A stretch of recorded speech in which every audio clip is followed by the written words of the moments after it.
One of the topics that tends to come up with some degree of frequency, particularly in the non-compete context, is where a former employee is claiming that their former employer is bad-mouthing them, and perhaps maybe there's a valid or viable counterclaim for defamation against them because, hey, they've been bad-mouthing. So that tends to raise the following issue in terms of what is a or isn't a viable potential claim or counterclaim in the context of defamation or slander. So the general rule is that slander is not actionable unless the plaintiff suffers special damages, meaning something that you can prove in terms of how much damage you actually suffered. But there are four exceptions to that general rule, and that falls under the umbrella of slander per se. And those consist of statements that where the former employee or the person is charged with a serious crime that tends to injure someone in their trade, business, or profession.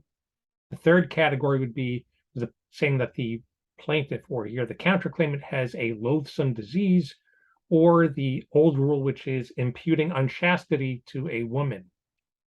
So any of those four categories, the plaintiff would not be required to show their specific damage, the special damages that they sustained as a result of the defamatory statement, because the damages would be presumed as a matter of law.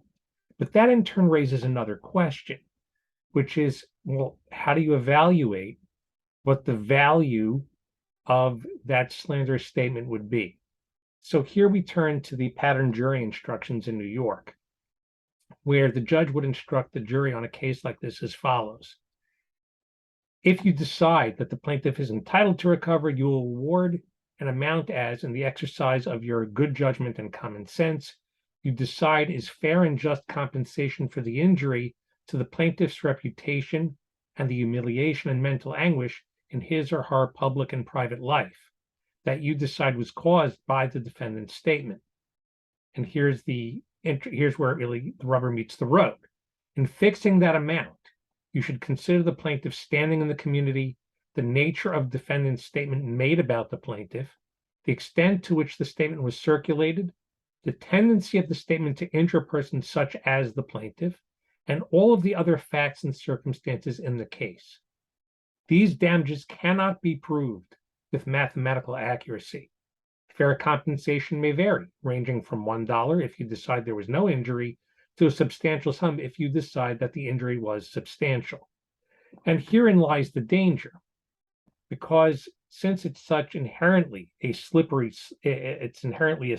concept that it varies from one plaintiff to the other, it's very hard to really assess whether you're a plaintiff representing a plaintiff or a defendant, what the fair amount under a slander per se charge that would be. And that makes it harder to evaluate where and what and within what parameters a proper value for such a claim would be. If you have any other questions about this topic, please feel free to give me a call. 516-791-5700. Thanks and have a good day.